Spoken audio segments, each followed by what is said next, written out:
जय हिंद, जय महाराष्ट्र, जय सनातन. बंधू आणि भगिनींनो, आम्ही 4थी पास झाल्यानंतर आणि आमच्या वडिलांची बदली आंतरवाली टेंभी या ठिकाणी झाली आणि आम्ही सहपरिवार सहकुटुंब आंतरवाली टेंभी या ठिकाणी शिफ्ट झालो. पण त्या काळामध्ये आमच्या वडिलांनी दहेगावणे या गावात शेती वगैरे केली होती.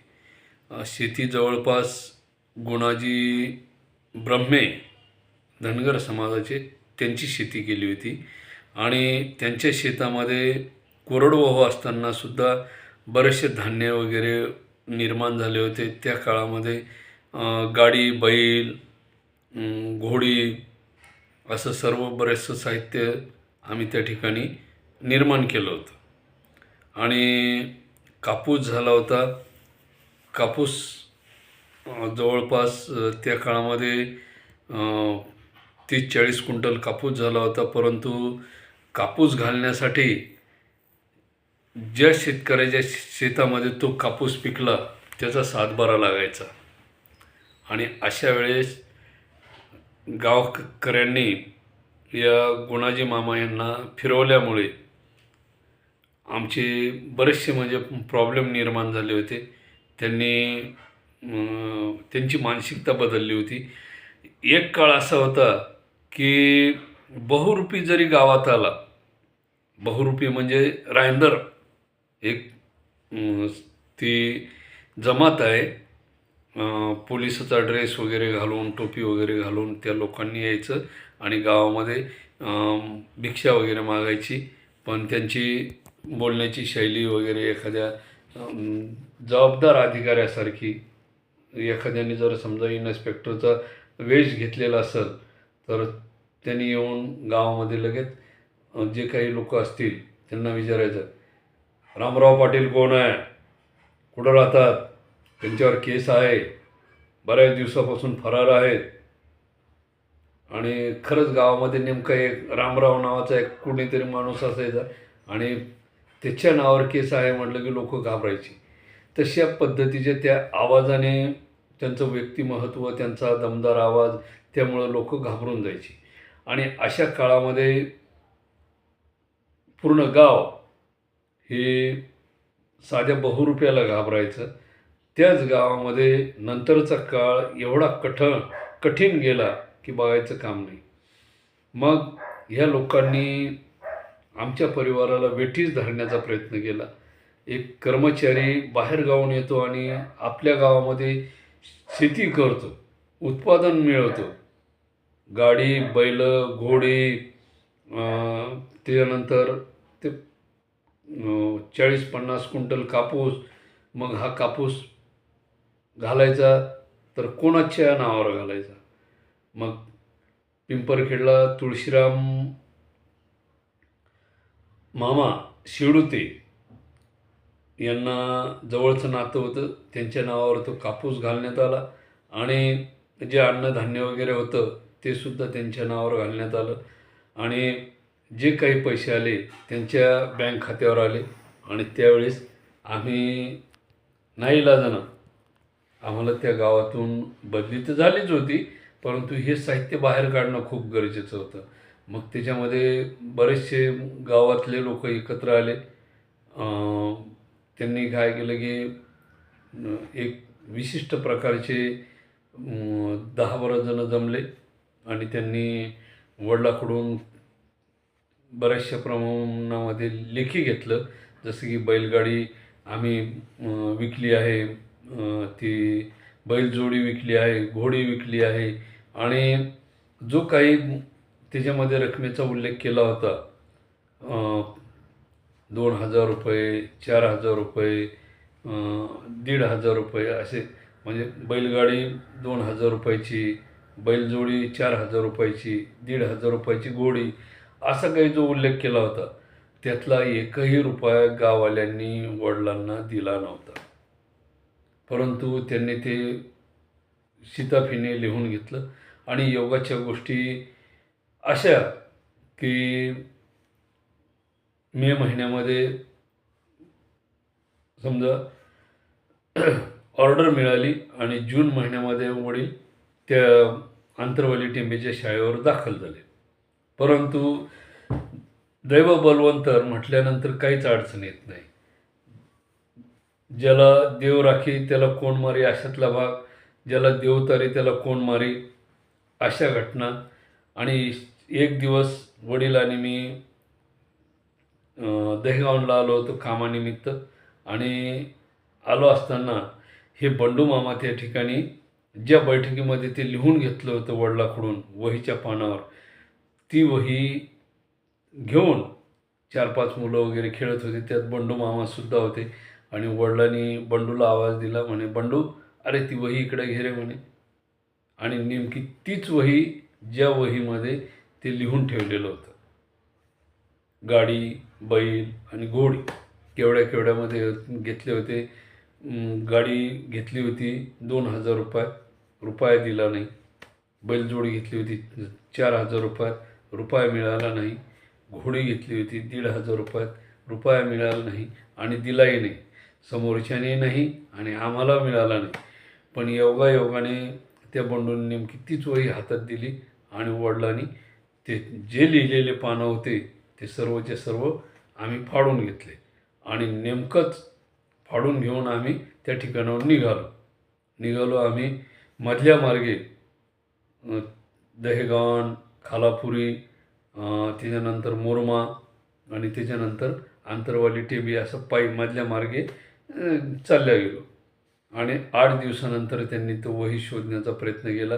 शेवटी न राहून सर्वच्या सर्व वस्तू गाववाल्यांनी आम्हाला पोहोच केले. म्हणजे काय असतं माहिती आहे का, कोणाच्या ताटामधला घास कोणाच्या तकदीरात आहे हे नेमकं सांगता येत नाही. आणि बळजबरीनं जर घेण्याचा प्रयत्न केला तरी घेता येत नाही.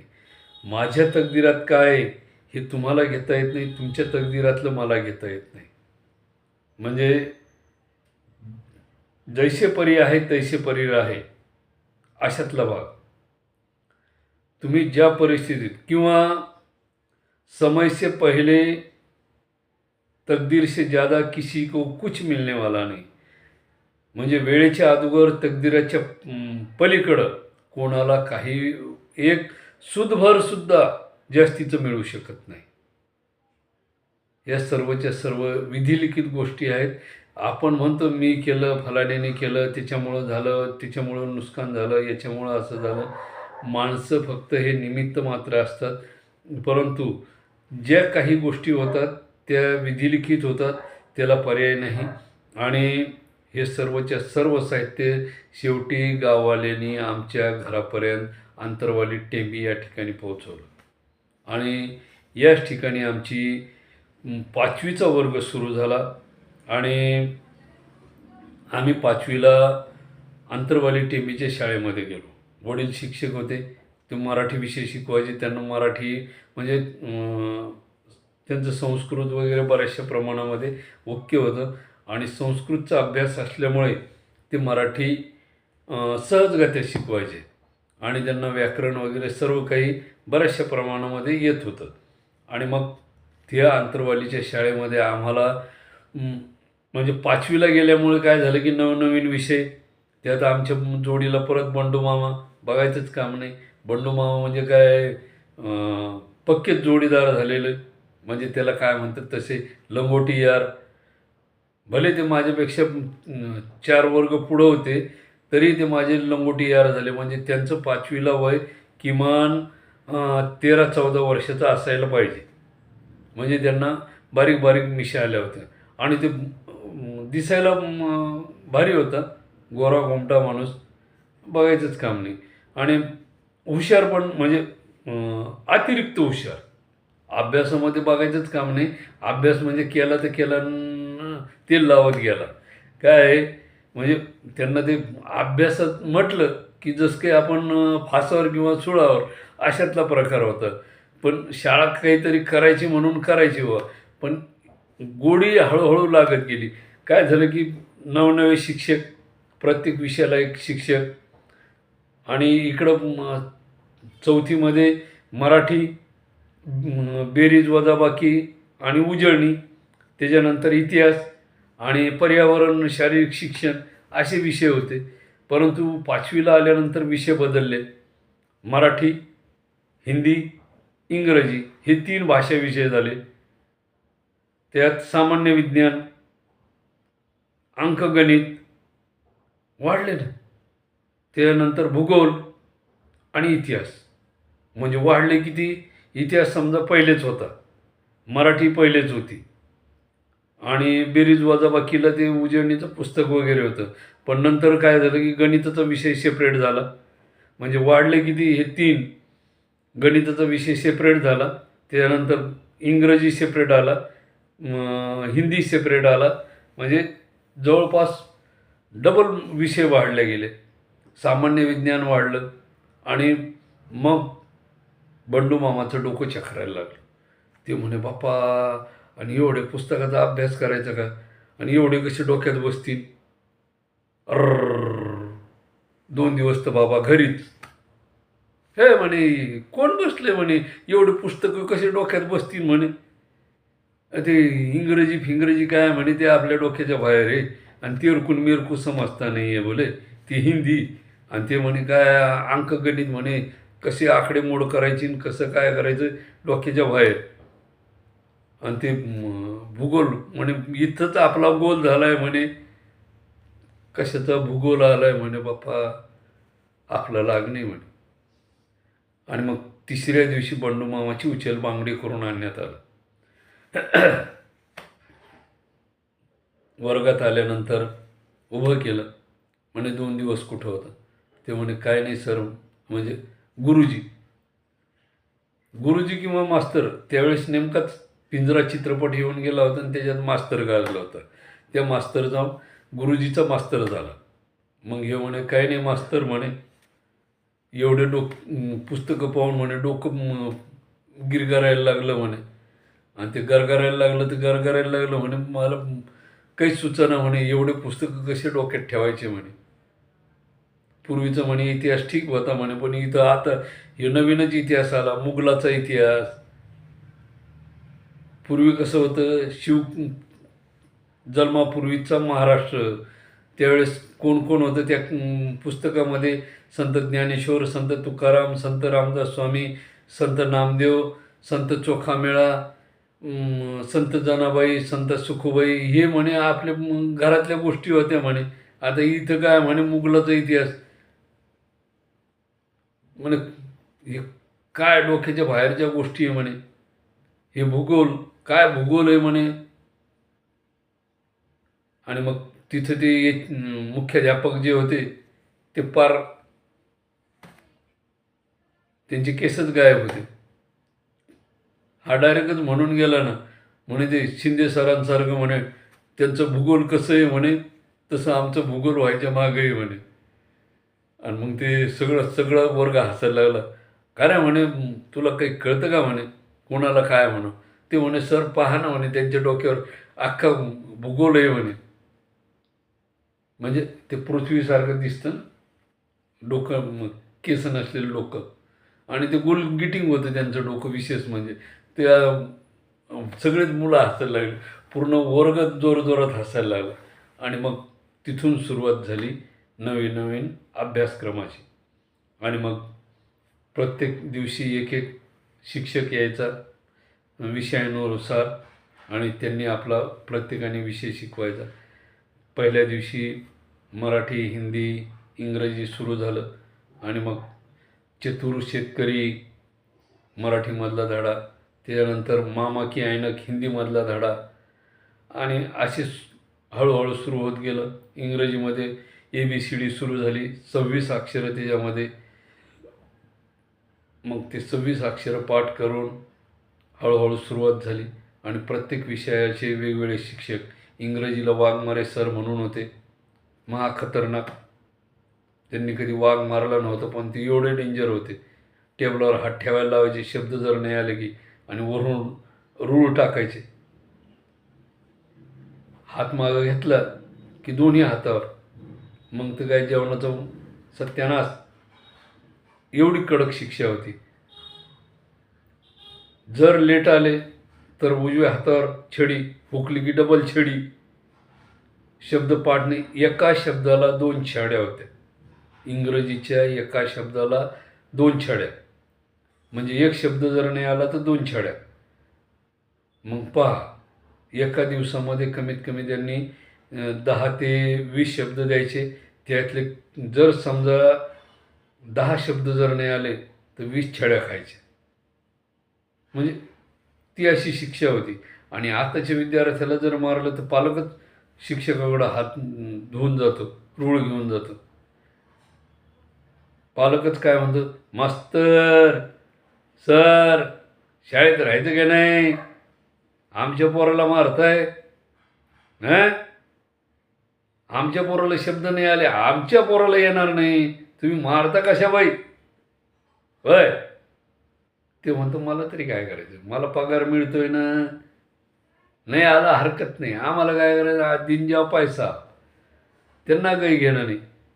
त्यात शासनाने आता नवीनच नियम काढला, 8वी पर्यंत पास, शाळात जा नका जाऊ, तुम्ही 15 दिवसाला एकदा जा तरी तुम्ही पास. हो. त्यामुळं विद्यार्थ्याला येईल काय, ठेंगा. आमच्या वेळेस एक विद्यार्थी एका वर्गात 4 बंडूमामा 4 वेळेस राहिले होते. आता जरी पोरग 6 महिने घरी राहिलं आणि परीक्षेला नापास झालं, लगेच पालक शिक्षकावर केस करतं, आमचं पोरग नापास कसं काय झालं? ठीक आहे, 6 महिने घरी होतं, आम्ही शिकवलं ना 6 महिने घरी. भले हे मोबाईल का देऊन त्याला टाईमपास करत नाही, पण शिकवलं ना घरी. म्हणजे तो शिक्षक काय झालेला आहे, गुलाम झालेला आहे. आणि अशी परिस्थिती निर्माण झालेली आहे, शिक्षणाचा बाजार झालेला आहे. शिक्षण हे एक पैसा कमावण्याचं साधन झालेलं आहे. पहिलीपासून म्हणजे ते अंगणवाडी, LG, KG, FG काय असेल ते, KG1, KG2, KG3, LKG, इथून मी तर काय म्हणतो, ते बाळ जन्माला आल्यापासून बाजार सुरू आहे शिक्षणाचा. ते लहान असतानाच त्याच्या हातामध्ये देतात मोबाईल वगैरे, जे काय असेल खेळणी फिरणी, त्याला सांगत आहेत 1 म्हण बेटा, 2 म्हण बेटा, 3 म्हण बेटा. आणि तिथून सुरुवात त्या बाळाची ते 10वीला जाऊस तर वर्षाची त्याची KG1, KG2 आणि LKGला 5-5, 7-7 हजार रुपये फी. ते कॅम्ब्रिज सारख्या ठिकाणी तर बाप्पा लाखांनी फी. त्याला चड्डी का धुता येत नाही, पण त्या लेकराला लाखाची फी. काय तर म्हणे आम्ही मॉडर्न शिक्षण देणार आहोत. आणि जिल्हा परिषदच्या शाळेमध्ये शिकलेले डॉक्टर होमी बाबा, साराभाई, APJ अब्दुल कलाम, त्याच्यानंतर आपले लालबहादूर शास्त्री, त्याच्यानंतर जे बरेचसे असे आमदार खासदार वगैरे झालेले आहेत, टाटा बिर्ला आहेत, जे जिल्हा परिषदच्या शाळेमध्ये ज्यांनी शिक्षण घेतलेलं आहे, असे हजारो लोक मोठमोठ्या पदावर गेलेले आहेत. काही काही तर अंगठे बहादर आहेत, त्यांना काहीच येत नाही, तरीसुद्धा करोडोचा व्यवहार त्यांच्याकडे आहे. आणि इथं काय तर ते लेकरू LKG आणि KG1, KG2 पासूनच 10वीपर्यंत जाऊस तर त्याचे करोडो रुपये त्या शिक्षणामध्ये जात आहे. म्हणजे शिक्षणाचा बाजार झालेला आहे. त्यामुळे काय झालं आहे की पालकांनाही कळत नाही नेमकं आपल्या पाल्याला काय करायला पाहिजे. आणि एकही पालक जिल्हा परिषदच्या शाळा आता शासन बंद करत आहे, तर त्यावरती आवाज उठवायला तयार नाही. का? घेणं नाही, पैसा आडमाप झाला आहे ना, येतोय ना.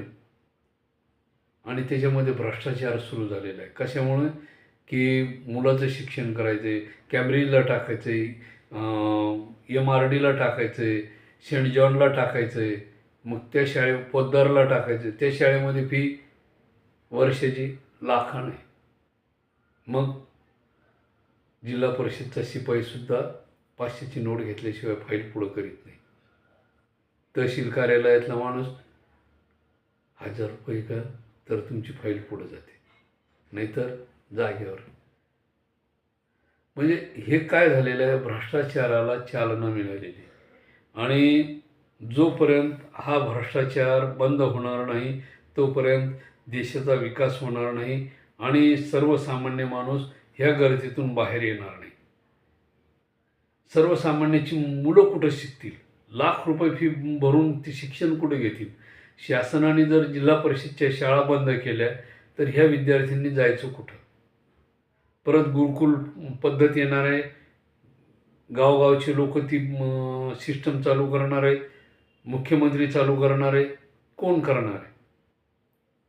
तर बंधू आणि भगिनींनो, वेळीच आपल्या परिवाराच्या भवितव्याची, शिक्षणाची गोडी आणि विशेषतः करून आपापल्या धर्मानुसार आपापल्या धर्मग्रंथाचे वाचन करणे हे फार महत्त्वाचे आहे.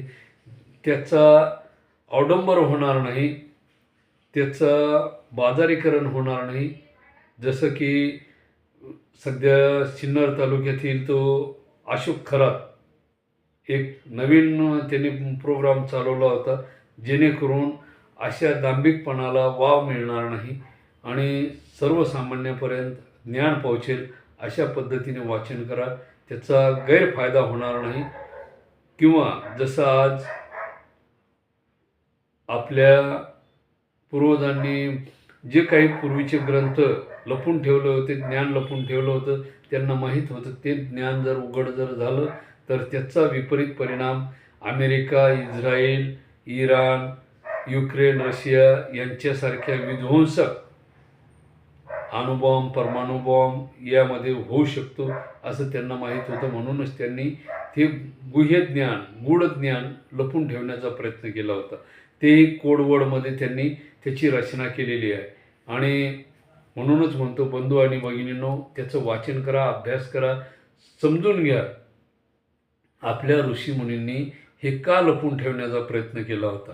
तर हे आपल्याला लवकरच लक्षात येईल. जय हिंद, जय महाराष्ट्र, जय सनातन. धन्यवाद.